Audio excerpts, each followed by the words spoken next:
आप खाना रोज खाते हैं, आप सोते रोज हैं, तो एक्सरसाइज में ये तमाम बहाने क्यों आ जाते हैं कि हफ्ते में 3 दिन करना चाहिए, 5 दिन करना चाहिए। 4 पिलर्स हैं हेल्दी रहने के लिए, 4 पिलर्स है सक्सेस के लिए, 4 पिलर्स है अच्छी लाइफ जीने के लिए। Number 1 nutrition, number 2 is exercise या मूवमेंट। जब हम धरती पे आए थे तो हम हंटर गैदरर्स थे, हम जंगल में रहते थे, हम सूर्योदय के साथ उठते थे, उठने के साथ हम मूवमेंट हमारी नेचुरल लाइफ का पार्ट था। उठते ही सबसे पहले खाना ढूंढने जाते थे, ये नेचुरल है। हम कई किलोमीटर्स चलते थे, तो मूवमेंट हमारा नेचुरल पार्ट ऑफ लाइफ था। बट अभी हमारे लिए हमने लाइफ इतनी कंफर्टेबल कर ली है कि हम जोमेटो पे बटन दबाते हैं और वो हमारे डोर तक खाना ले आता है। और यहाँ तक तो छोड़िए, अभी थोड़े दिन की बात है क्योंकि हमारे बेड तक भी ले आएगा। तो ये सारी वजह से हमने एक्सरसाइज इन्वेंट की। ह्यूमंस ने एक्सरसाइज इन्वेंट की। एक्सरसाइज क्या होती है? इन्वेंशन बाय ह्यूमंस है कि क्योंकि कैलोरीज बर्न करनी है, बॉडी की जितनी रिक्वायरमेंट है मूवमेंट की वो हम नेचुरली नहीं पूरी कर पा रहे, क्योंकि हम आम अपनी नॉर्मल जिंदगी की तरह हम कई किलोमीटर तो नहीं चल रहे हैं। एक बुक है व्हाई वी स्लीप। स्लीप भी जब करते हैं तो रात को 90 मिनट्स की एक स्लीप साइकिल होती है, जिसमें पहले लाइट स्लीप होती है, फिर डीप स्लीप होती है, और उसमें रेम स्लीप भी एक चीज होती है। रेम स्लीप यानी कि रैपिड आई मूवमेंट स्लीप, जो कि हमारी ड्रीम्स से कोरिलेट करती है। चौथे पिलर पे which is non sleep deep rest. Non sleep deep rest को एक कह सकते हैं आप साइंटिफिक टर्म है, जिसमें हम सो नहीं रहे हैं लेकिन हम डीप रेस्ट कर रहे हैं। तो वो आप हमारे स्पिरिचुअल एंगल से रिलेट कर सकते हैं मेडिटेशन से, योगा निद्रा से।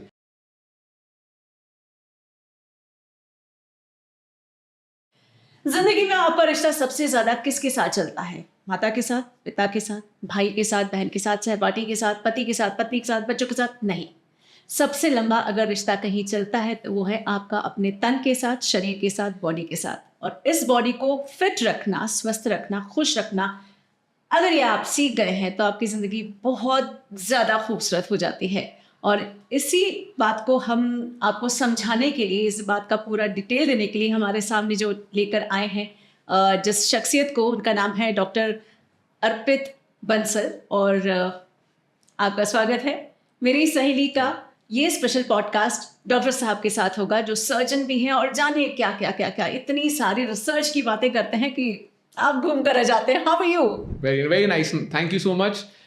मेरी सहेली के लिसनर्स, थैंक यू, आप लोग ने मेरे को यहाँ इनवाइट किया और एक अपॉर्चुनिटी दी आपके लिसनर्स से कनेक्ट करने की। और ज़िंदगी में जैसे आपने बोला कनेक्शन ही सब कुछ है, तो हम कनेक्ट करेंगे लोगों से, हेल्थ की बातें करेंगे, लंबा जीने की बातें करेंगे और बहुत सारी इंटरेस्टिंग नई नई बातें करेंगे। जान है तो जहान है, मैं बचपन से पढ़ते आ रही थी। एक्सप्लेन कर दीजिए इस बार, डॉक्टर साहब की जुबानी एक्सप्लेन हो जाए तो ज़्यादा अच्छा लगेगा। जान है तो जहान है ना, ये आप जान। तो बेसिकली लाइफ, जैसे आपने बताया कि our best relationship has to be with our own self, मतलब हमको अपने से ज़्यादा सबसे ज़्यादा प्यार करना है। अगर आप अपने से सबसे अच्छा प्यार करेंगे तो आप अपनी वाइफ से, अपने हस्बैंड से, अपनी बेटों से, अपने बच्चों से, सब अपनी जीवन से प्यार करेंगे। और उसके लिए क्या सबसे ज़्यादा ज़रूरी? हेल्दी रहना। एंड हमारी, जब हम आते हैं इस धरती में, तो हमारा, जब हम पैदा होते हैं तो कोई एक इंसान है जो मरना चाहता है? नहीं, है ना। सबका मकसद एक ही होता है कि हमको जीना है, एंड अच्छा जीवन जीना है, खुश जीवन जीना है और लंबा जीवन जीना है। पर कोई वो जो लंबा जीवन की जो भी बात होती है, कभी भी बात होती है, उसमें कभी ये नहीं लगता है कि हमको बीमार लंबा जीवन कोई नहीं जीना चाहता है। हमेशा हेल्दी जीवन जीने की बात करते हैं, फिटनेस की बात करते हैं, न्यूट्रिशन की बात करते हैं। तो आज हम यही सारी बातों को और डिटेल में जानने के लिए आए हैं कि लंबा कैसे जीना चाहिए, लंबा कितना जीना चाहिए। और आजकल साइंस के हिसाब से 100 ईयर्स बहुत मुश्किल नहीं है, बहुत लोग जी रहे हैं। और बहुत सारे छोटे छोटे पॉकेट्स हैं दुनिया में, कई आइलैंड्स के पास में, जो कुछ जादुई चीज़ कर रहे हैं, शायद कोई अलग डाइट खा रहे हैं या कुछ क्या चीज़ें, उनका लाइफस्टाइल। अगर हमने ऐसे साइंटिफिक बहुत रिसर्चेज हुई हैं लॉन्जिविटी को लेके, हेल्दी लाइफ जीने के लिए कितना लंबा जी सकते हैं। और साइंस से ये पता चला है कि हम लोग बहुत सारे बीमारियों से डरते हैं। जैसे एक बहुत हमारा कॉमन डर है कैंसर, और क्योंकि मैं कैंसर सर्जन हूँ तो मैं कैंसर के पेशेंट्स बहुत देखता हूँ, और कैंसर रिलेटेड डर बहुत, मैं रूटीन चीज़ें हैं मेरी लाइफ की, क्योंकि रोज़ आए दिन मेरे पास पेशेंट आते हैं। किसी लेडी को ब्रेस्ट में फॉर एग्जांपल लंप होता है, तो जिसको बहुत सारे लोग हैं, अवेयरनेस हमारी ज़िंदगी का सबसे बड़ा बीमारी है, कैंसर से भी बड़ी। और अगर हम बॉडी के बारे में अवेयर रह सकते हैं तो हम कैंसर छोड़िए, हम हेल्दी जी सकते हैं, हम लंबा जी सकते हैं, हम फिट जी सकते हैं।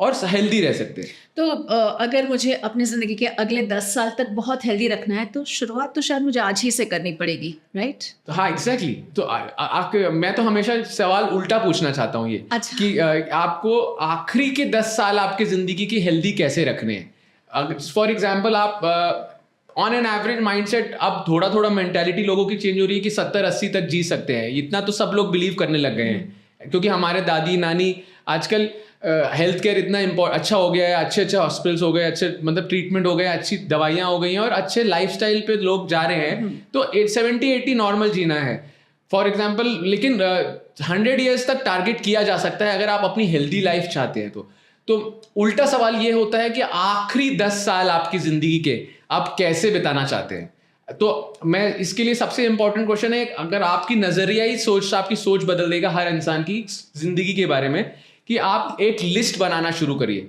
आप एक दिमाग में एक फिगर बना लीजिए, चाहे आपके लिए वो 80 है, मेरे लिए वो 100 है ना, और किसी के लिए वो 120 भी हो सकता है और 120 लोग जी सकते हैं। और इतना साइंटिफिकली रिसर्च हेल्थ के लिए हो चुका है, कैंसर से डरने की कोई बात नहीं है। हम आगे भी इस पर बहुत लेक्चर करेंगे।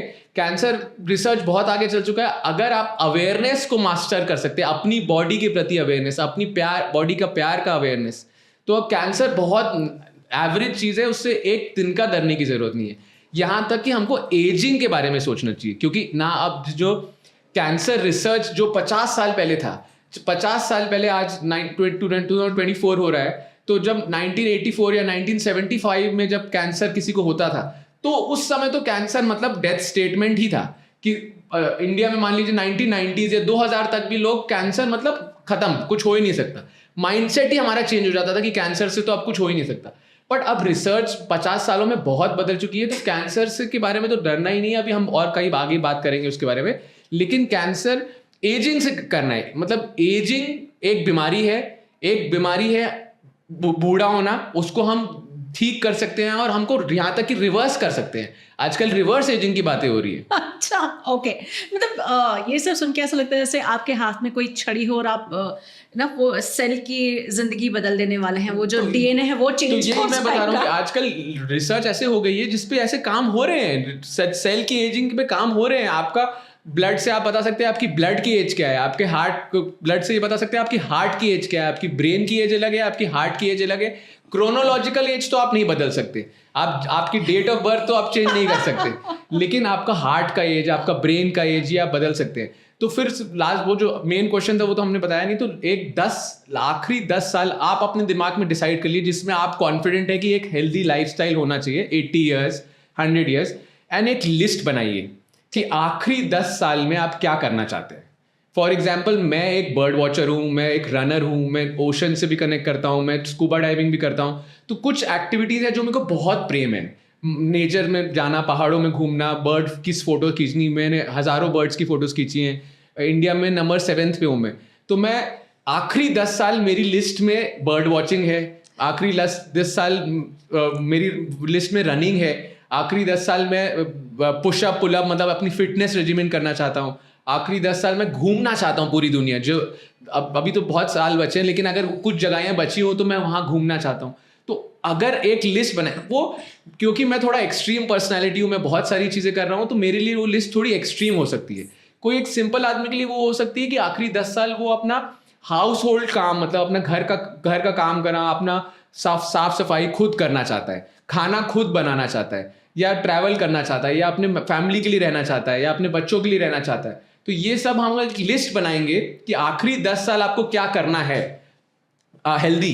तो उसके बाद फिर आपको खुद ही दिखेगा कि अगर आपको मेरे को 90 से 100 तक मेरे को रनिंग करनी है, या 90 से 100 तक मेरे को बर्ड वॉचिंग करनी है, तो मेरे को आज उसके लिए क्या करना होगा। आज मैं मान के चलिए 38 ईयर्स का हूं, तो अगर आज मेरे को 90 ईयर्स पे रनिंग करनी है, या 90 ईयर्स पे मेरे को कुछ बर्ड वॉचिंग करनी है, या ट्रैवल करना है, या घूमना फिरना है, तो आज उसके लिए क्या चेंजेस करनी है, तब अब वो अवेयरनेस आप बॉडी की जागेगी और फिर उसके बारे में आप बहुत चीज़ें चेंज कर सकते हैं हेल्थ को रिलेटेड। तो उसमें सबसे ज़्यादा ज़रूरी क्या है?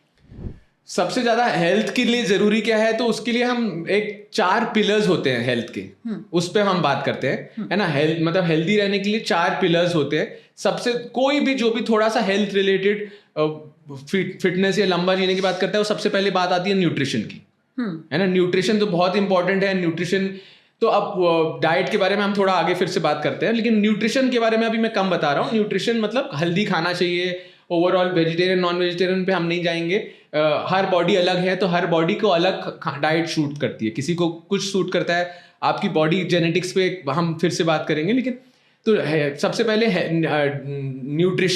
न्यूट्रिशन में बहुत इंपॉर्टेंट है हाइड्रेशन, क्योंकि पानी कितना पीना चाहिए बॉडी के लिए। हम 70% हमारी बॉडी पानी है, तो न्यूट्रिशन और हाइड्रेशन एक ही पिलर है। मतलब 4 पिलर्स हैं हेल्दी रहने के लिए, 4 पिलर्स है सक्सेस के लिए, 4 पिलर्स है अच्छी लाइफ जीने के लिए।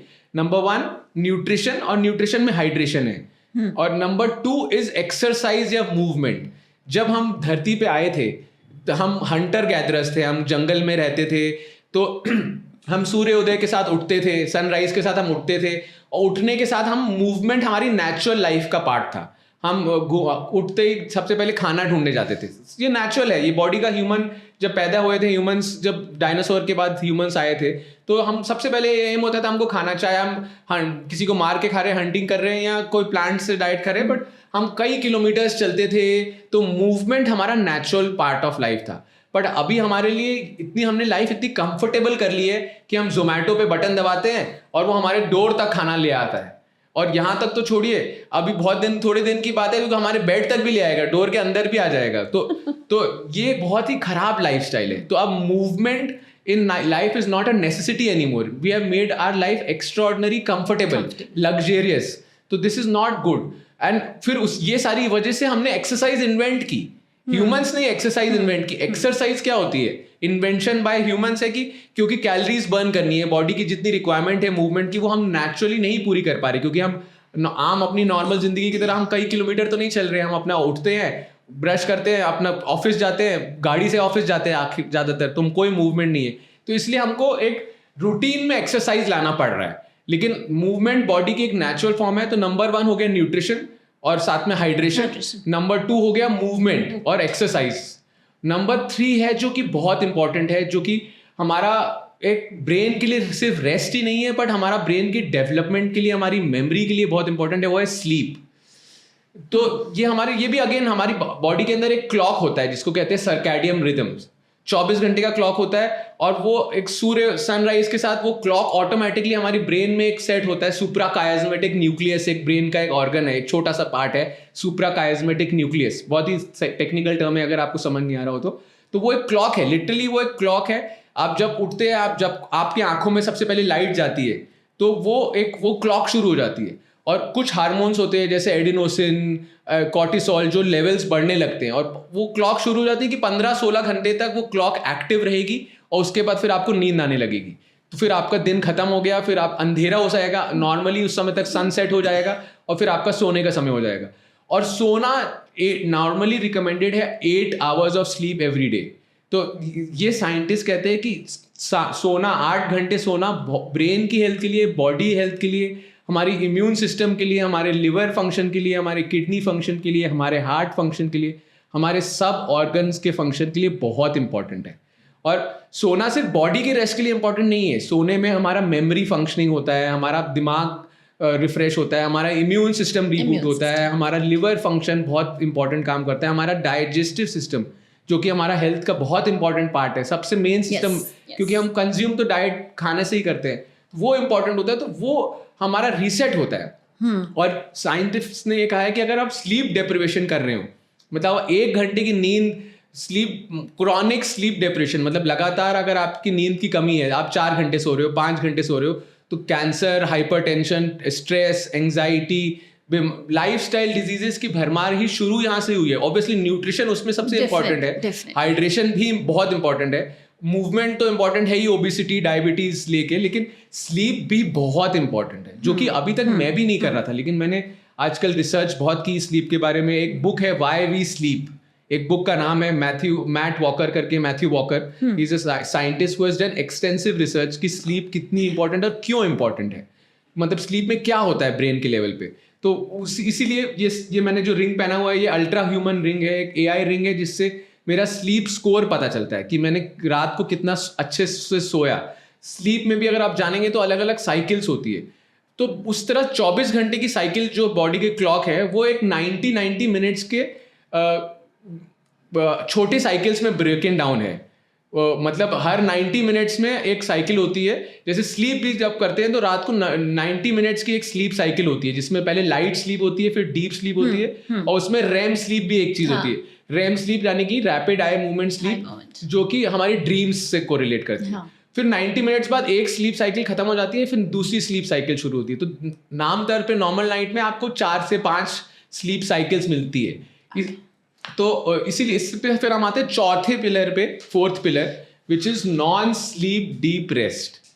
और यानी कि नॉन स्लीप डीप रेस्ट को एक कह सकते हैं आप साइंटिफिक टर्म है, जिसमें हम सो नहीं रहे हैं लेकिन हम डीप रेस्ट कर रहे हैं। तो वो आप हमारे स्पिरिचुअल एंगल से रिलेट कर सकते हैं मेडिटेशन से, योगा निद्रा से। तो वो एक ही चीज है, नॉन स्लीप डीप रेस्ट या मेडिटेशन या योगा निद्रा या आप भगवान से कनेक्ट करना, या जो भी आप मान लीजिए 20 मिनट एक ये नियम होना चाहिए सबकी लाइफ में, स्टूडेंट से लेके बिजी प्रोफेशनल्स। मैं कैंसर सर्जन हूँ, मैं भी बहुत बिजी डॉक्टर हूँ, तो मेरे को पास भी समय कम होता है, लेकिन 20 मिनट अगर आप ये कर रहे हैं तो उससे आपका मेंटल हेल्थ इलनेस आपको कभी नहीं होगी। आपको स्ट्रेस, एंजाइटी, हाइपरटेंशन, बहुत सारे लाइफस्टाइल डिजीज से आप बच जाएंगे। तो ये फोर्थ पिलर है। मतलब मैं इतना इंपॉर्टेंस इसको इसलिए दे रहा हूँ, इसलिए आप समझिए कि नंबर 1 न्यूट्रिशन, हाइड्रेशन पे तो न्यूट्रिशन पे तो सभी लोग बात करते हैं, हाइड्रेशन बहुत ही इग्नोर टॉपिक है। एक्सरसाइज पे भी बहुत लोग बात करते हैं, और लेकिन एक्सरसाइज पे एक इंपॉर्टेंट चीज मैं फिर से बोलना चाहता हूँ कि आप खाना रोज खाते हैं, आप सोते रोज हैं, तो एक्सरसाइज में ये तमाम बहाने क्यों हो जाते हैं कि हफ्ते में 3 दिन करना चाहिए, 5 दिन करना चाहिए, 4 दिन करना चाहिए, 3 दिन अच्छा करना चाहिए, 2 दिन थोड़ा वीक करना चाहिए। या कोई बहुत लोग होता है तो भी बहुत फिटनेस फ्रीक होता है तो भी बोलता है 6 दिन करना चाहिए, संडे को ब्रेक लेना चाहिए। तो ये एकदम गलत कंसेप्ट है। क्या आप संडे को खाने से ब्रेक लेते हैं? संडे को आप पानी पीने से ब्रेक लेते हैं? संडे को आप सोने से ब्रेक लेते हैं? तो आप एक्सरसाइज से कोई ब्रेक नहीं होती है। एक्सरसाइज आपको 7 दिन करना है। अच्छा। मतलब there can be one day where you are doing light exercise, light movement. आप हर आदमी के लिए लाइट अलग हो सकता है। मैं रोज 10 किलोमीटर भागता हूँ, 5 किलोमीटर भागता हूँ, तो मेरे लिए संडे मैं छोटा I will run 2 kilometre run, but movement has to be daily, so it has to, it is a, and it is a proven scientific thing. There cannot be no weekly offs for movement. Sundays नहीं हो सकता। अरे weekly off तो इसलिए लेना पड़ता है क्योंकि बहुत स्ट्रेस हो जाता है, राइट? तो इस स्ट्रेस मैनेजमेंट के लिए एक दिन की छुट्टी चलती है। तो मैं बोल तो रहा हूँ, उस दिन आप वॉक कर लीजिए, उस दिन आप अपने डॉग के साथ वॉक कर लीजिए, अपने बच्चों के साथ खेल लीजिए। मतलब कोई ना कोई form of movement is necessity. Break में मतलब ये नहीं होना चाहिए कि बेड में पड़े हुए हैं पूरे दिन, सो रहे हैं और खाना जोमेटो पे आ रहा है। तो that is a luxury, but that is harming our health. अगर आपको लॉन्जिविटी की बात करनी है, आप अगर लंबा जीने की बात कर रहे हैं, तो जो भी इंसान 100 ईयर्स जी रहा है वो संडे में घर पे पूरा बिता नहीं रहा है। देखिए, they can be days where you can take off from work, from stress. True. But body के ये 4 पिलर पे हमको रोज काम करना चाहिए। तो ऐसे में आप स्ट्रेस की भी बात कर रहे थे, स्ट्रेस मैनेजमेंट कैसे करते हैं आप? स्ट्रेस मैनेजमेंट जैसे मैंने बताया, अगर हम 4th पिलर को ध्यान दे रहे हैं, नॉन स्लीप डीप रेस्ट, तो ये नॉन स्लीप डीप रेस्ट तो हमारे लिसनर्स के लिए थोड़ा उनको बार बार लग रहा होगा बहुत टेक्निकल टर्म है, बट आप उसको एज मेडिटेशन टर्म से भी रिप्लेस कर सकते हैं। मेडिटेशन अलग अलग फॉर्म के होते हैं, 1000 तरह के होते हैं। मैंने बहुत तरह के मेडिटेशन एक्सप्लोर किए। मैं रेकी भी करता हूँ, मैं रेकी मास्टर भी हूँ। मैंने ये ट्रांसेंडेंटल मेडिटेशन है, कई गुरु से वो भी सीखा है। मैंने विपासना भी किया है। तो वो अलग अलग मेडिटेशन है, स्लीप डेप्रिवेशन, यहाँ तक कि मैं तो अंडर वाटर मेडिटेशन भी करता हूँ। अगर मेरे को आप फॉलो करेंगे तो आप देखेंगे मेरे पास एक छोटा टैंक है। मैं स्कूबा डाइवर भी हूँ, मैं स्कूबा डाइविंग करता हूँ, पानी में, ओशन में जाता हूँ। तो इलाहाबाद तो ओशन से बहुत दूर है, लेकिन इलाहाबाद में मेरे पास एक छोटा सा ऑक्सीजन टैंक, एयर टैंक है, जिसमें 20 मिनट की हवा है, मतलब मैं भर सकते हैं पंप से, और मैं पानी के अंदर जाके 20 मिनट मेडिटेशन करता हूँ। Not every day, but I try to do it 2 to 3 times a week. अरे बाप रे, that is something I have never heard of. Exactly. So ये बहुत ही यूनिक फॉर्म ऑफ मेडिटेशन है, और उससे आपका मेंटल इतना कामनेस, जैसे आप स्ट्रेस मैनेजमेंट की बात कर रहे हैं, तो स्ट्रेस मैनेजमेंट में बहुत इंपॉर्टेंट है हमारे को डिफॉल्ट ब्रेन नेटवर्क, या खाली ये जो हम डे ड्रीमिंग जो हम बात करते हैं, डे ड्रीमिंग, वो एक इम्पॉर्टेंट कंसेप्ट है। बहुत सारे लोग, बच्चे बीच में खो जाते हैं, स्कूल में बैठे हैं, पढ़ाई कर रहे हैं, और पीछे से टीचर ने एक सर पे टपड़ी मारी कि कहाँ खोए हुए हो, तो that is called day dreaming. है ना, वो हमने अक्सर एहसास किया होगा, हर आदमी, हम लोग ने कभी ना कभी हमने डे ड्रीम किया होगा। तो डे ड्रीम डेली करना चाहिए, ये मैं बोल रहा हूँ। डे ड्रीम रोज करना चाहिए। Day dream is a kind of a meditation only. वो आप एक जोन में खो गए हो, उस समय आपका कोई फोकस नहीं है, उस समय आपके दिमाग में ये टेंशन नहीं चल रहा है कि उठना है, टिफिन बनाना है, स्कूल जाना है, बच्चों को छोड़ना है, ऑफिस जाना है, ऑफिस में ये काम करना है, बॉस ये पूछेगा, या आप खुद बॉस हो तो आपको फाइनेंशियल स्ट्रेस है, सैलरी देनी है, मतलब दुनिया भर की चीजें हैं, हेल्थ को लेके स्ट्रेस है, दवा खानी है, डॉक्टर को दिखाने जाना है। तो ये टास्क पेस है। नॉर्मली जब हम सुबह उठते हैं तो हमारा घड़ी का काटा शुरू हो जाता है एकदम। अगर बहुत सारे लोग होते हैं जो बहुत सारी चीजें करते हैं लाइफ में, बहुत सारे लोग होते हैं जो कुछ नहीं करते, कम करते हैं, लेजी हैं, लेकिन उनके दिमाग में तो चलता है कि ये करना है, वो गिल्टी रहते हैं। तो दिमाग हमारा कॉन्स्टेंटली दौड़ रहा है। तो ये को कहते हैं red mind. This is the stress mind which is a task based mind. मतलब हम कुछ ना कुछ दिमाग में चलता रहता है। तो वो उसका दूसरा कंसेप्ट है कॉल्ड ब्लू माइंड और कामिंग माइंड, रिलैक्स माइंड। तो ये एक कंसेप्ट है ब्लू माइंड वाला, जो कंसेप्ट है उस पर हम थोड़ा सा आते हैं। ब्लू माइंड ये है कि ब्लू माइंड, अगर वर्ड को हम डिफाइन करें तो blue mind is a mildly meditative feeling, meditative sensation which brings a sense of calmness, relaxfulness, peacefulness, which happens naturally with humans. हमारे इंसानों के साथ ये ऑटोमेटिक हो जाता है when we are near water, when we are under water, when we are over water और when we are around water. या पानी के आप लेक के किनारे हैं, पानी के अंदर आप स्विमिंग पूल में हैं, या बीच के किनारे आप बैठ के पानी की आवाज सुन रहे हैं, तो या आप घर पे शावर ले रहे हैं, तो या आप एक फाउंटेन को देख रहे हैं। तो ये सारी चीजों में आपका कामनेस आ जाता है ऑटोमेटिकली, और तो इससे आपका स्ट्रेस मैनेजमेंट ऑटोमेटिकली हो सकता है। रेड माइंड, जैसे मैंने बताया, इज द स्ट्रेस माइंड। लेकिन रेड माइंड हमारे लिए बहुत जरूरी है। ऐसा नहीं कह सकते आप अभी यहाँ बैठे हैं, हम सपोज हम ट्रेन में जा रहे हैं और बाजू में कोई एक्सीडेंट हो गया या कोई दुर्घटना घट गई, तो आप उस समय रिलैक्स नहीं, चिल नहीं मार सकते, है ना। That is naturally not possible. That is naturally not possible, exactly, very rightly said. वो क्योंकि वो हमारा रेड माइंड उस समय हमको ओवरटेक कर लेता है। अगर एक कुछ दुर्घटना घट गई, फॉर एग्जाम्पल बॉम्ब ब्लास्ट हो गया, तो आप वहां रिलैक्स करके चिल नहीं मारेंगे। आप अपने आप को और अपने प्यार वाले लोगों को बचाएंगे, भागेंगे, और आपका दिमाग एकदम तेज खुल जाएगा। एकदम।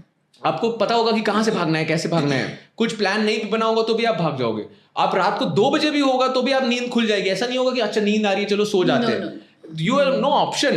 So red mind is good, but problem ये है आजकल की लाइफ में हम रेड माइंड को कांस्टेंट एक्टिवेट करके रखते हैं। जैसे आपने बताया था मेरे को कि हम सुबह उठते ही हैं तो पहले बच्चे के लिए टिफिन बनाना है, बच्चों को स्कूल छोड़ के जाना है, अरे लेट हो जाएगी, स्कूल बस आ गई, फिर बच्चों को होमवर्क कराया कि नहीं, ये, और फिर बच्चे वापस से आएंगे, फिर अपनी लाइफ, अपनी हेल्थ, अपना खाना, अपना पीना, हाइड्रेशन, पानी की कमी, तमाम बीमारियां।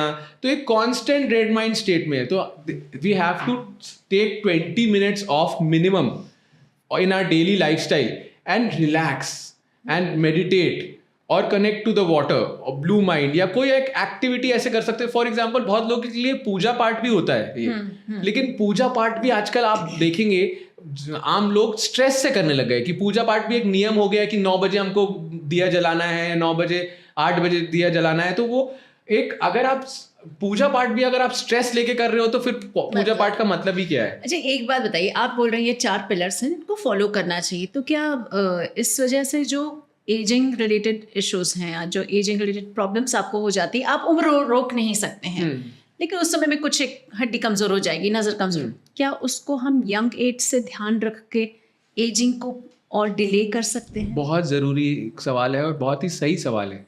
ज़रूर डिले कर सकते हैं। यही तो एजिंग पे जो आजकल रिसर्च चल रही है उसका यही तो मकसद है कि एजिंग, आपने कहा रोक नहीं सकते, लेकिन हम उसको एजिंग को स्लो कर सकते हैं। है ना, एजिंग को। और एक्चुअली लोग बहुत सारे आजकल तो इंजेक्शंस, तमाम चीज़ें में बहुत सारे लेवल पे रिसर्च चल रहा है। एजिंग को रिवर्स के लिए भी एजिंग की बात करें, सी आप क्रोनोलॉजिकल एज यानी कि आपकी डेट ऑफ बर्थ को तो आप नहीं बदल सकते, वो हमने पहले भी बताया, लेकिन आप अपनी ब्लड एज, अपनी कार्डियोवैस्कुलर एज, आपका हार्ट कितना हेल्दी है। जब फॉर एग्जाम्पल हार्ट एक ऑर्गन है, बॉडी के एक्चुअली तमाम ऑर्गन ऐसे बने हैं कि वो कभी मरने के लिए नहीं बने हैं। मरने के लिए बने ही नहीं है। अगर आप एक हेल्दी एक आदमी का हार्ट लीजिए जो कि बहुत हेल्दी खाता था, हेल्दी एक्सरसाइज करता था और अच्छे से सोता था, कोई स्ट्रेस कम लिया, और तो 70 साल पे उसने वो for example for any reason वो मर गया, तो आपने उसका हार्ट ट्रांसप्लांट कर दिया किसी दूसरे ऑर्गन, तो वो अगर ऐसे आप फिर वो 70 साल एक और आदमी जिया, हाँ। अगर उसने भी हेल्दी जिया और फिर तो वो ऐसे हार्ट कभी मरेगा नहीं। हार्ट इतना अच्छा ऑर्गन है, इसी तरह से ब्रेन भी है। तो हमारे जो भी ऑर्गन्स बॉडी के हैं, हम मरते नहीं हैं, लेकिन हम अपने एनवायरमेंटल टॉक्सिन्स, अपने खान पान की वजह से हम बीमारियां इनवाइट कर लेते हैं, जिसकी वजह से मरते हैं। So we rarely die of old age, and old age 100 years आराम तक जी सकते हैं। 90% ऑफ द लोग बीमारियों से मरते हैं, है ना, या एक्सीडेंट से मरते हैं। ऑब्वियसली एक्सीडेंट्स की तो हम बात नहीं कर रहे, वो तो दुर्घटना, वो तो किस्मत, और वो अलग लेवल पे चला जाएगा। तो वो अलग चीज़ है। So we should all try to at least focus कि हम ओल्ड एज से मरे, जब भी मरे। हाँ, करेक्ट। अच्छा, एक बात आप जैसे बोलते हैं स्लीप डिप्राइव हो जाते हैं या फिर आपको स्ट्रेस लेवल बढ़ जाता है, तो इन सब की वजह से क्या ऐसा होता है कि मेंटल हेल्थ होती है, मेंटल हेल्थ अफेक्ट होती है, मेंटल हेल्थ अफेक्ट होती है तो आपकी ज़िंदगी और कम हो जाती है? ज़रूर, मेंटल हेल्थ तो सब कुछ है। मेंटल हेल्थ हमारे माइंडसेट से डिटरमिन करता है ना। माइंडसेट मतलब हमारा, हर आदमी अलग अलग है। देखिए, कुछ आदमी कोई एक व्यक्ति है जो बहुत सोच विचार करता है, बहुत ओवर थिंकिंग माइंडसेट है। किसी का माइंडसेट है जो बहुत एंग्जाइटी लेता है। किसी का माइंडसेट है जो कंपैरेटिवली रिलैक्स है, चिल है, टेंशन कम लेता है ना। तो अगर आप ऐसे दो लोगों का जीवन कंपेयर करें, जिनको एक बंदा है जो बहुत रिलैक्स है, चाहे वो मेडिटेशन करता है या उसका माइंडसेट ही वैसा है या नहीं करता है, और एक बंदा है जो हर चीज़ पे 100 बार सोचता है, हर चीज़ पे एंग्जाइटी करता है, नींद नहीं आई उस पर भी एंग्जाइटी, खाना अच्छा खाया नहीं उस पर भी एंग्जाइटी, हर चीज़ पे एंग्जाइटी करता है। तो ये माओ की स्पेशलिटी है। नहीं, बहुत ये एकदम सही चीज़ बोल रहे हैं। और ये माओ के लिए खास कर है कि देखिए, अगर आप हेल्दी नहीं रहेंगे तो आप अपने बच्चों का ध्यान कैसे रखेंगे। ये माँ और बच्चों का जो एक प्यार है, बहुत ही अच्छी चीज़ है और बहुत ही अमेजिंग चीज़ है, लेकिन इसमें सारी माओं को ये समझना बहुत ज़रूरी है कि उसमें अपनी मेंटल हेल्थ अगर आप ठीक रखेंगे तभी तो आप बच्चों के साथ 90 ईयर्स 80 ईयर्स तक भी रह पाएंगे। नहीं तो आपकी मेंटल हेल्थ बहुत डिस्टर्ब हो रही है बच्चों के चक्कर में।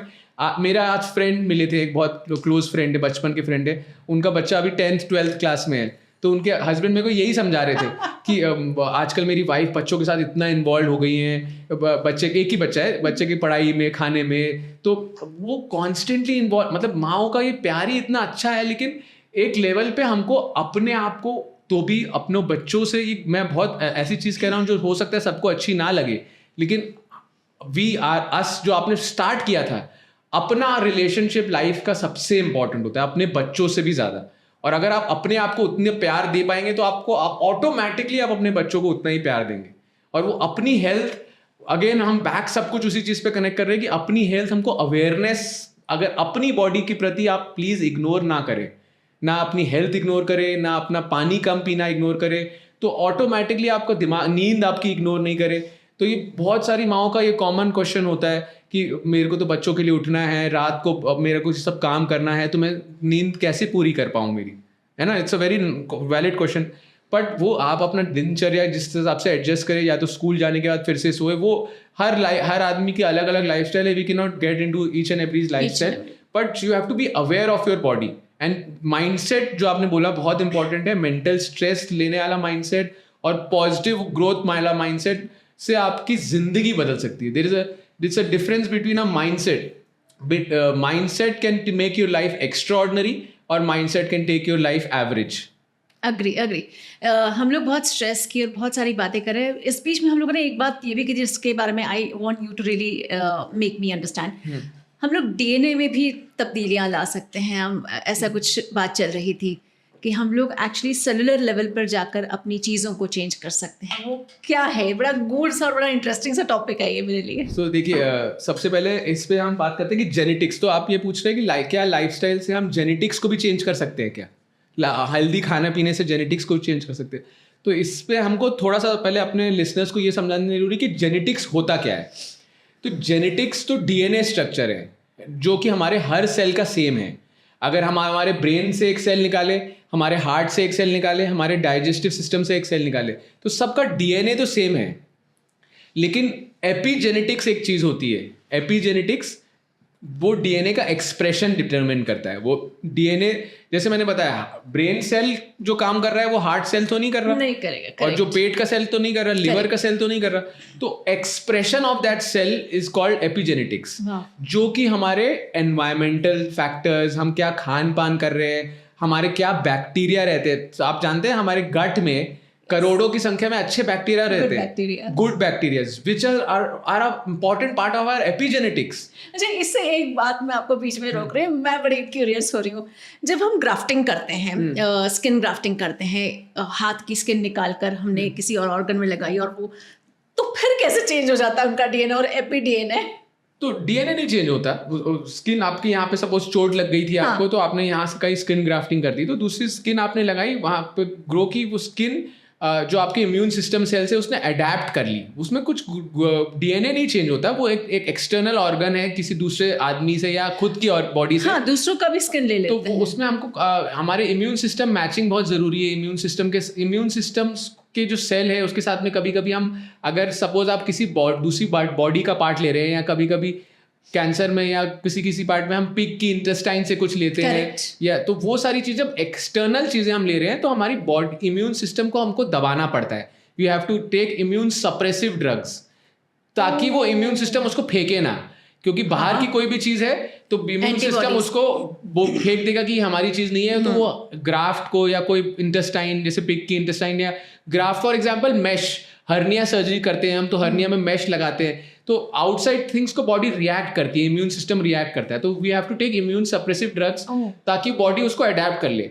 बैक्टीरिया तो फिर ग्रो हो जाएगा। देखिए, गुड बैक्टीरिया पे बहुत इंपॉर्टेंट क्वेश्चन है कि गुड बैक्टीरिया जो हमारा गट माइक्रोबायोम है, सिर्फ गट में नहीं होता, हमारे नाक की कैविटी में के अंदर है, हमारे मुंह के ओरल के अंदर कैविटी के अंदर बैक्टीरिया, हमारे कान की कैविटी में, हमारे बालों में है, हमारे स्किन के अंदर है, तो स्किन के ऊपर है। तो अगर आप एवरेज इंसान को देखेंगे तो 30 मिलियन या 37 मिलियन सेल्स हैं हमारे शरीर में, लेकिन 5 से 10 गुना उससे ज़्यादा, मतलब 37 सेल्स हमारे बॉडी के अंदर है, 5 से 10 गुना उसके अंदर आसपास बैक्टीरिया है, जो कि हमारी पूरी जेनेटिक्स, पूरी एपिजेनेटिक्स डिटरमिन करता है।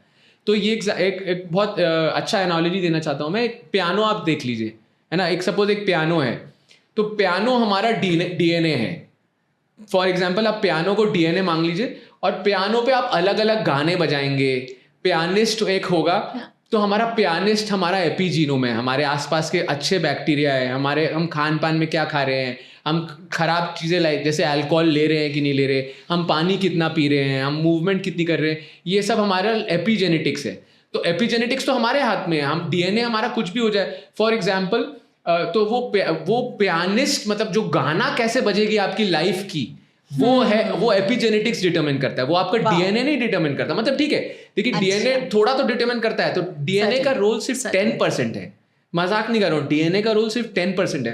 पियानो अच्छी क्वालिटी का है, तो अभी अगर पियानो आप बेसुरा ही खरीद लोगे तो बात अलग है, फिर उसमें आप कुछ कितना भी अच्छा पियानिस्ट बना लीजिए तो अच्छा गाना ट्यून नहीं आ पाएगी। तो मतलब जो पापा लोग कहते रहते हैं मेरा बेटा है, मेरी बेटी है, इसलिए ऐसा कर रहा है, वो एक लिमिट के बाद गलत हो जाता है। 10% उसका रोल तो है, 10% रोल तो डेफिनेटली है ना। वैसे मैं बताया, पियानो अगर आप खराब ही खरीद लेंगे या बहुत अच्छी क्वालिटी का खरीदेंगे तो उसमें म्यूजिक में तो पता चलेगी, लेकिन आप पियानो एकदम दुनिया का बेस्ट खरीद लीजिए, आपका डीएनए एकदम बेस्ट हो, मतलब आपने हैंड पिक करके, आजकल जेनेटिक इंजीनियरिंग से आपने बहुत इंटेलिजेंट चाइल्ड बनाया, लेकिन उसका अगर आपने एपिजेनेटिक्स, आपका एपिजीनोम, उसका खान पान, उसके अच्छे बैक्टीरिया, उसकी लाइफस्टाइल, उसके मूवमेंट, उसकी स्लीप, ये सब चीजें अगर आपने टॉक्सिन्स दिए, अल्कोहल पिया, मतलब खराब आदतें रखी, तो ये सब चीजें उस लेवल तक जाके खराब करती हैं। एपिजेनेटिक्स तो जैसे मैंने बताया 90% तो हमारा चेंज कर सकते हैं आप एपिजेनेटिक्स, अपनी अच्छी आदतों से, अच्छे खान पान से, अच्छी लाइफस्टाइल से, तो एपिजीनोम तो आपके हाथ में है। तो फॉर एग्जांपल अगर आपके फादर मदर को डायबिटीज है, तो आपको पता है कि जेनेटिकली आपको डायबिटीज होने के लक्षण अच्छे खासे, ठीक है। तो फिर से मैं बता रहा हूँ कि जेनेटिक्स, अगर आपके मदर पापा को डायबिटीज है तो आपको होने की चांसेस अच्छी है, सही बात है, ये एकदम लॉजिकल बात है, बट वो सिर्फ 10% है, 90% वो मौका अभी भी आपके हाथ में है। आप डाइट से, आप एक्सरसाइज से, आप सो के और स्ट्रेस ना लेके, यानी कि मेडिटेशन या ये चारों प्रैक्टिसेस करके आप उसको हेल्दी लाइफस्टाइल से आप डायबिटीज से बच सकते हैं, आप ओबेसिटी से बच सकते हैं, कैंसर से भी बच सकते हैं। एट द सेम टाइम मैं भी पूछना चाहूँगी, लड़कियों में, लेडीज़ में, महिलाओं का स्ट्रेस और मर्दों का स्ट्रेस क्या अलग होता है? क्योंकि एक का हार्ट फेल होने की परसेंटेज और महिलाओं की हार्ट फेल होने के परसेंटेज में बहुत अंतर पाया गया है। हार्मोन का फीमेल्स, जैसे आपको पता है कि उनका मेंस्ट्रुअल साइकिल होता है ना, तो एक हार्मोनल साइकिल्स फीमेल्स में अलग होती हैं। तो स्ट्रेस लेवल्स एक तो लाइफस्टाइल वाइज हो गया, जैसे मदर वाली हमने बात की कि नॉर्मली मदर्स स्ट्रेस ज़्यादा लेते हैं क्योंकि बच्चों के लिए वो जो उनका इन्वॉल्वमेंट होता है वो एक फादर का मतलब उस लेवल से नहीं हो सकता। तो वो तो एक अलग एंगल हो गया। But as a female and male अगर देखेंगे तो अलग अलग बॉडीज हैं, कुछ हार्मोन साइकिल्स अलग हैं, तो स्ट्रेस मैनेजमेंट लेने का उनका तरीका अलग है और डेफिनेटली हार्मोन साइकिल्स अलग है, तो स्ट्रेस में तो थोड़ा थोड़ा फर्क पड़ता ही है। तो लेकिन जैसे बोन हेल्थ इश्यूज, ओवरीज होती हैं फीमेल में, तो वो तो बेसिकली डाइट हमको अलग अलग लेना पड़ता है। और फीमेल्स जैसे जैसे एज होती है और मेल्स जैसे जैसे एज होती है, तो हमको अलग अलग कुछ ऑर्गन्स ऑफ द बॉडी को ध्यान रखना होता है। जैसे फॉर एग्जांपल फीमेल्स के लिए हार्मोनल हेल्थ या ओवरी, तो उसके लिए हमको कैल्शियम, विटामिन, ये सब कुछ सप्लीमेंट्स लेना बहुत ज़रूरी है हर फीमेल्स को।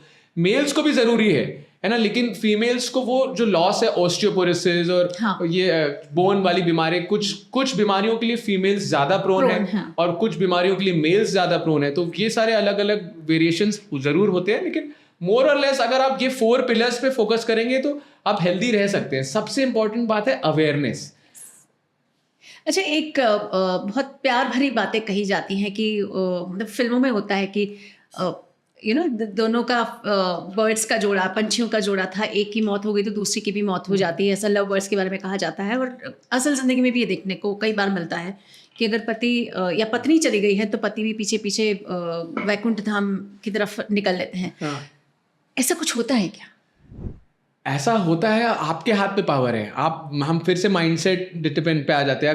अगर आप किसी आदमी से अपना जीवन इतना जोड़ लेंगे कि वो माइंड के हाथ में, अगर माइंड इतना ज़्यादा स्ट्रॉन्ग चीज़ है कि अगर आप माइंड को एक ये पेड़ ले लीजिए और आप इससे पेड़ से इतना कनेक्ट हो जाए कि ये पेड़ मेरी ज़िंदगी है। अगर आप रोज़ उठ के इस पेड़ को पानी दीजिए और आप फॉर एग्जांपल एक कुत्ते से आप अटैच हो जाए, तो आप कुत्ते के मरने के बाद you will be affected psychologically, you will be affected mentally, and फिर उसके बाद आप हो सकता है उतना लंबा जीवन ना जिए। तो ये माइंडसेट की बात है।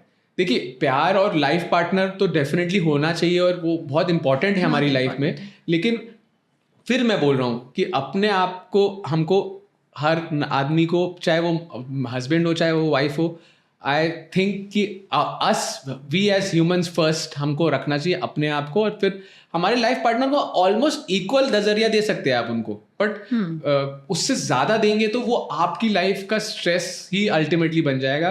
क्योंकि फॉर एग्जाम्पल हस्बैंड को कुछ हो गया या वाइफ को कुछ हो गया, और आप जीवन दोनों साथ में तो नहीं जी भी सकते हैं। बहुत लोग हैं हस्बैंड वाइफ जो 90 साल तक साथ में रहते हैं। तो फिर वो नजरिया और वो सोच दोनों का उस तरह से होना चाहिए। अगर वन साइडेड होगा तो फिर कोई पॉइंट नहीं है, फिर it will be more of a chance for a stress for one of the person जिसकी तरफ से है, या तो दोनों की तरफ से वो हो कि हम साथ में रहेंगे, साथ में घूमेंगे, तो फिर वो commitment has to be both sides to be enjoy the benefits of it and not take the stress angle of it, not take the worst thing out of it. ऐसे में जो नई जनरेशन है जो बिल्कुल अभी शायद उस पड़ाव पर है, जो 30s 40s के पड़ाव पर, क्या टिप्स देना चाहेंगे ताकि वो बीमारियों से पहले बचे फिर आगे बढ़े? तो जैसे मैं अभी रिसेंटली IIT कानपुर भी गया था, वहाँ पे मैंने IIT कानपुर के बच्चों के साथ इंटरेक्ट किया, तो मैंने उनको भी ये पिलर्स के बारे में बताया। तो बचपन से सब हमारी लाइफ में एक तो ऑब्वियसली ये सारे पिलर्स पे ध्यान देना है, लेकिन कुछ एक्स्ट्रा टिप्स मैं देना चाहता हूँ जो कि आपकी लाइफ चेंज कर सकते हैं। सबसे इंपॉर्टेंट है वाटर इनटेक, हाइड्रेशन बहुत इतना इंपॉर्टेंट कंसेप्ट है हमारी लाइफ के लिए। जैसे मैंने आपको बताया कि हाइड्रेशन, हमारी बॉडी में 70% पानी होता है और प्लैनेट अर्थ में भी पानी होता है 70%। तो क्या लगता है कि प्रकृति या भगवान या यूनिवर्स या जिसने भी ये धरती बनाई है उसने ये गलती कर दी है, ये इत्तेफाक कर दिया, is it a coincidence? It is definitely not a coincidence, it is a very deep connection with water. So वो तो चलिए बात की बात है। पानी इतना इंपॉर्टेंट है कि अगर आप वाटर इनटेक, हाइड्रेशन इनटेक अच्छे से रखेंगे तो आप बहुत सारी बीमारियों से बच सकते हैं। खास करके जो यंग लड़कियां हैं या लेडीज़ हैं या और even male man also, we drink less water during the day during busy profession so that कि हमको बार बार टॉयलेट ना जाना पड़े या हमको अनहाइजीनिक वॉशरूम्स के चक्कर में हम पानी कम पीते हैं, तो इसलिए वो बहुत ज़्यादा chronic state of cellular dehydration में रह रहे हैं हम बहुत सारे लोग। तो वो इम्पॉर्टेंट है कि हमको उससे बच के रहना, पानी अच्छे से पीना। और न्यूट्रिशन तो देखिए मोर और लेस ध्यान दे रहे हैं, लेकिन बहुत सारे लोग इग्नोर भी कर रहे हैं न्यूट्रिशन। तो लेकिन सो नंबर 1 टिप कि पानी अच्छे से पीना है। कितना पानी पीना है ये मैं थोड़ी देर में बताऊंगा। और नंबर 2 ऑब्वियसली एक्सरसाइज। तो यंग लोगों के लिए डिपेंड करता है आपका क्या लाइफस्टाइल है। अगर आपका लाइफस्टाइल थोड़ा सिडेंट्री है तो you have to bring it into a active lifestyle. And तो जैसे कॉलेज के स्टूडेंट्स हैं तो उनके पास नॉर्मली टाइम नहीं होता है एक्सरसाइज करने का, बट कोई ना कोई फॉर्म ऑफ स्पोर्ट में एक्टिवेट रहे, कोई ना कोई फॉर्म ऑफ रनिंग हो गया, स्पोर्ट हो गया, या जैसे कैंपसेस है तो उसमें आप चल सकते हैं। जैसे अगर यंग और एक्टिव है तो अब मैं अभी यहाँ पे भी आया तो मैं लिफ्ट से नहीं आया, मैंने लिफ्ट यूज़ करना बंद कर दिया। सपोज अगर 11-12 माले की कोई बिल्डिंग में जाना है that's different, but up to 5-6 floors I never use the lift. So these are mindset changes. Yes. So you have to develop a healthy mindset. तो ये एक टिप है कि आप ओवरऑल एक्टिव लाइफस्टाइल जीना है। अगर यहाँ से वहाँ जाना है तो पैदल जाइए, सब हम पुराने जमानों की और टाइम पे उठिए, टाइम पे सोइए। अलग अलग लोगों की अलग अलग दिनचर्या की साइकिल होती है, सर्कैडियन क्लॉक भी अलग अलग होती है। तो कुछ लोग होते हैं जो लोग नाइट में एक्टिव है, तो वो हिसाब से शेड्यूल अपना एडजस्ट कर सकते हैं। बट स्लीप को इम्पोर्टेंट देना बहुत जरूरी है। और कोई ना कोई form of D stressing activity, यानी जो आपने पूछा था स्ट्रेस को मैनेजमेंट, वो बहुत इंपॉर्टेंट है। ये तो these are the main tips. Very true. और जो मतलब 50s के आसपास की महिलाएं हैं, possibly they are going through the menopause, men they are seeing the एकदम एक्यूट एक डिप्रेशन आता है कि डिप इन एनर्जी आता है, तो ऐसे लोगों के लिए आप क्या कहेंगे? अगेन वही सेम ही चीज़ है। देखिए अगर एक तो माइंडसेट अच्छा रखना है, एक और अपने बॉडी को डिजीजेज से बचाने के लिए, बीमारी लाइफस्टाइल डिजीजेज से बचाने के लिए अपनी बॉडी की अवेयरनेस रखनी है। कैंसर, बहुत सारे लोग बोलते हैं कि हम तो दारू भी नहीं पीते थे, हम स्मोकिंग भी नहीं करते थे, लेकिन हमको कैंसर हो गया। तो आपको क्या लगता है ये सही है? मेरा अगला सवाल है यही था ना? आप डॉक्टर है ना, तो आपसे ही पूछ रही हूँ। ठीक है, तो ये देखिए बहुत इंपॉर्टेंट सवाल है। लोग कैंसर से जो लोग डरते हैं, कैंसर तो हम एक नजरिया ले रहे हैं, एनी बीमारी के बारे में हम बात कर रहे हैं। Scary when you talk about it. But aware अगर आप बॉडी में रहेंगे, अगर आपको सपोज लिवर कैंसर है, बहुत सारे लोग बोलते हैं कि हमको कोई दर्द नहीं हुआ, कोई दिक्कत नहीं हुई, लेकिन हमने टेस्ट कराया तो कैंसर आ गया, है ना? तो बॉडी आपको, अगर आप महीनता से देख रहे हैं, जो हम पहला सवाल हमने शुरुआत में पॉडकास्ट की बात की थी, वही सेम अवेयरनेस। अपनी बॉडी को आपको, अगर आप अपनी बॉडी के बारे में आप ख्याल नहीं रख पा रहे, अवेयर नहीं रह पा रहे, तो आप अपने बच्चों का उतने हद से कैसे रखेंगे, या आपको किसी प्यार वालों को कैसे रखेंगे? तो आपको प्यास ना लगने से पहले पानी पीना है, अपनी नींद आने के समय पे सोना है, भूख लगने के समय पे खाना है। भूख कम लग रही है या वजन कम हो रहा है या वजन बढ़ रहा है तो आपको अवेयर होना है। आपकी एनर्जी लेवल्स डिप हो रही है तो आपको अवेयर होना है। तो उस सब चीज़ों से अगर आप अपना ये पिलर्स ऑफ हेल्थ और ओवरऑल हेल्दी रह रहे हैं और आपकी लाइफ सब अच्छी चल रही है तो आपको अच्छा करते रहना है। लेकिन अगर आपको दिन में नींद ज़्यादा आती है, आपको दिन में अलर्टनेस लेवल कम होता है, या आपको बार बार वायरल इन्फेक्शन हो जाता है, या बार बार कुछ भी अगर बीमारी हो रही है, तो आपको अपनी बॉडी से, आप अपनी बॉडी को ऑब्जर्व करिए कि आपकी बॉडी में आप क्या गलत कर रहे हैं। खाना गलत खा रहे हैं, पानी कम पी रहे हैं, कि एक्सरसाइज की कमी है, कि नींद की कमी है, कि स्ट्रेस अननेसेसरी ज़्यादा ले रहे हैं, लोगों की चीज़ों के बारे में सोच रहे हैं। तो अगर अपनी बॉडी तक, अगर कैंसर ऐसा हो नहीं सकता तो कैंसर से लोग डरते क्यों हैं? क्योंकि दर्द नहीं होता। एंड नॉर्मली एक दर्द ही एक ऐसी चीज़ है जो एक पेशेंट को डॉक्टर के पास ले जाता है। Exactly. पर वो दर्द तो बहुत लास्ट सिम्टम होता है। दर्द बहुत, कैंसर में सबसे प्रॉब्लम कि कैंसर पकड़ा पहले क्यों नहीं जाता है, इसका यही रीज़न है कि कैंसर में दर्द लास्ट स्टेज में होता है, जब आसपास के ऑर्गन में प्रॉब्लम होने लगती है। लेकिन कैंसर में लॉस ऑफ एपेटाइट, यानी कि भूख कम लगना, एनर्जी लेवल्स कम रहना, नींद कम आना, या एंजाइटी रहना, या disturbances in the gut cycle, पेट साफ नहीं होता है, कॉन्स्टिपेशन रहता है, या लूज मोशन होती रहती है, कुछ ना कुछ अगर आपकी लाइफ में प्रॉब्लम चल रही है तो आपकी बॉडी में कुछ ना कुछ तो गड़बड़ है, उसको आपको ठीक करना है। यही ultimately back to the same question कि हमको यही सेम क्या क्या चीज़ें में ठीक करना है। लेकिन अगर आपको ऑलरेडी ज़्यादा प्रॉब्लम हो रही है, आपको यूरिन में जलन हो रही है, तो आपको डॉक्टर के पास जाना पड़ेगा। Definitely. तो Definitely. आजकल नया कंसेप्ट है जो हो गया, this is called functional medicine. Functional medicine, मैं क्योंकि कैंसर सर्जन हूँ, मैं ऐसे पेशेंट्स बहुत देखता हूँ। तो फंक्शनल मेडिसिन क्या होता है? फंक्शनल मेडिसिन ये होता है कि बीमारी को होने से पहले ठीक करना है, प्रिवेंटिव मेडिसिन। बट उसके लिए भी या तो आप अपने मास्टर बन जाइए, हाँ, या तो आप अपने इतनी पढ़ाई करिए कि आपको बॉडी में क्या खाना चाहिए, आपको पानी कितना पीना चाहिए, एक्सरसाइज, या तो आप मास्टर बन जाइए, या तो आप अपने किसी एक सीनियर डॉक्टर या कोई फंक्शनल मेडिसिन डॉक्टर या किसी गुरु या किसी से आप तो एडवाइस लेना पड़ेगा आपको कि आपकी हेल्थ के बारे में। तो फंक्शनल मेडिसिन ये कंसेप्ट है कि हमको बीमारी होने ही नहीं देना है। तो उसके लिए आजकल कैसा हो गया है कि हमने इतनी ढेर सारी चीज़ें, हम ह्यूमंस, हम जैसे जैसे नई नई चीज़ें इन्वेंट करते रहते हैं, हम प्रॉब्लम अपनी लाइफ की खुद ही क्रिएट करते हैं। अग्री। जैसे हम सर्कैडियन रिदम की बात कर रहे थे, नींद की प्रॉब्लम, एंग्जाइटी की प्रॉब्लम हमने कैसे शुरू की? पहले जमाने में हम सूर्योदय के साथ उठते थे, सूर्यास्त के साथ सो जाते थे। We wake up with sunrise, sleep after sunrise. कुछ करने को नहीं होता था, लाइट नहीं होती थी, करेंगे क्या रात को? फिर हमने लाइट इन्वेंट कर दी, और लाइट इन्वेंट करने से फिर हमने रात को उजाले, रात को पार्टी, रात को लाइट साउंड। तो उससे आपको नींद डिस्टर्ब नहीं होगी, एंग्जाइटी नहीं होगी, स्ट्रेस नहीं होगा। तो क्या होगा?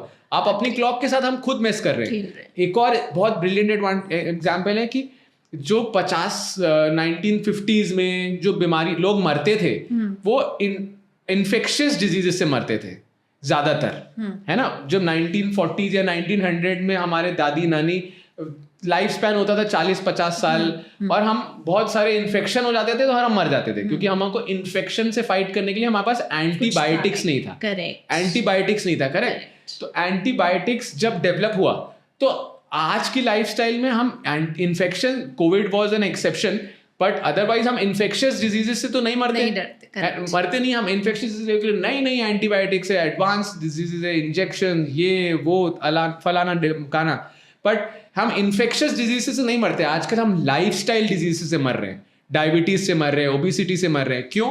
क्योंकि जो हमने एंटीबायोटिक्स डेवलप किए, ह्यूमंस की आदत है कि हम हर चीज को ओवर कर देते हैं। तो हमने एंटीबायोटिक्स सिर्फ अपने बॉडी के लिए नहीं बनाए, हमने पेस्टिसाइड बनाए, हमने आसपास का सब कुछ। हम आजकल ये टेबल साफ करते हैं एंटीबैक्टीरियल सोल्यूशन से, है ना। हम जमीन साफ करते हैं एंटीबैक्टीरियल सोल्यूशन से।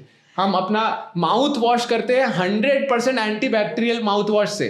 हम उसको सारे बैक्टीरिया को मार देते हैं। मतलब हम कुछ भी करने जाएंगे तो हम पेस्टिसाइड से, हम अपना सॉइल में अच्छे बैक्टीरिया होते हैं। तो क्योंकि हमको प्रोडक्टिविटी चाहिए, इंसान है कि हमको 100 फ्रूट लग रहा है तो हमको उसको 200 करना है, और अच्छा चाहिए। कोई मक्खी ना खा ले, मधुमक्खी ना खा ले। नेचर को एग्जिस्ट नहीं करने देते हम साथ में, हम नेचर को एनक्रोच करके हमने ग्रीन काट दिया सब। तो ये इसके वजह से क्या हुआ? इसके वजह से न्यूट्रिएंट क्वालिटी गिर गई है। मतलब आज आप सब्जी कहते हैं, फॉर एग्जांपल मान लीजिए एवोकाडो आपने सुना होगा, एक फल होता है, बहुत हेल्दी फ्रूट होता है, सुपर फूड माना जाता है। और तो ऐसे हेल्दी चीजें खाने से हम हेल्दी रहते हैं। बचपन हम जो हमारे 50 ईयर्स पहले दादी नानी जमाना थे, वो कभी कोई दवा खाते थे क्या? कैल्शियम खाते थे क्या? विटामिन खाते थे क्या? क्योंकि हम जब नेचर के 50 साल पहले nutrient quality of the food was good, खाने का न्यूट्रिएंट क्वालिटी अच्छा होता था, क्योंकि पेस्टिसाइड नहीं होते थे। और अब आप एवोकाडो को हम कंपेयर करेंगे अगर 50 साल से, तो nutrient value of avocado is only 10%, जो 50 साल पहले था।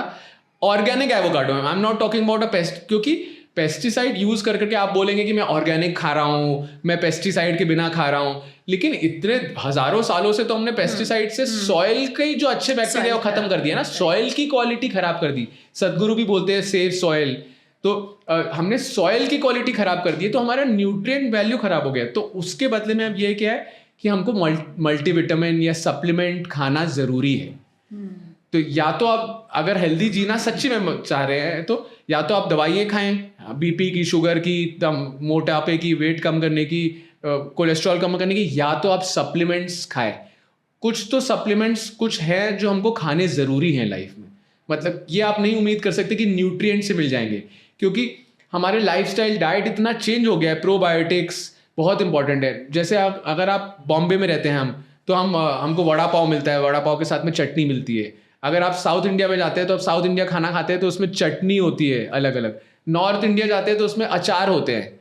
आप कोरिया चले जाएंगे तो उनके पास किमची सैलेड होगा, है ना। ऐसे आपने सुना होगा। तो ये सारे प्रोबायोटिक्स है, गुड बैक्टीरियाज है which were an essential part of our natural cultural diet.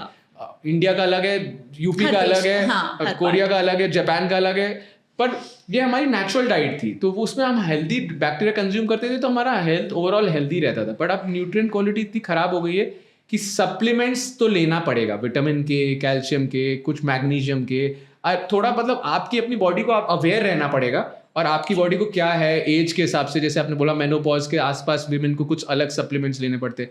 अब सप्लीमेंट्स की बात करेंगे तो बहुत लंबा बहुत लंबा हो जाएगा. चलिए डॉक्टर साहब, थैंक्स लॉट इतनी सारी जानकारी देने के लिए. इतनी नई नई चीज़ें मुझे मालूम पड़ रही है, आई एम श्योर दर्शकों को भी मालूम पड़ ही रही होंगी. Thank you so much. Stay healthy, पानी अच्छे से पीजिए, और 4 पिलर्स को फॉलो करके आप हेल्दी रहिए. Thank you. चलिए भैया, तो डॉक्टर साहब ने बोल दिया है 4 पिलर्स हैं, अपना ध्यान रखना है, और जान है तो जहान है, ये कहते रहना है. हमारे स्पेशल पॉडकास्ट को देखने के लिए बहुत बहुत शुक्रिया.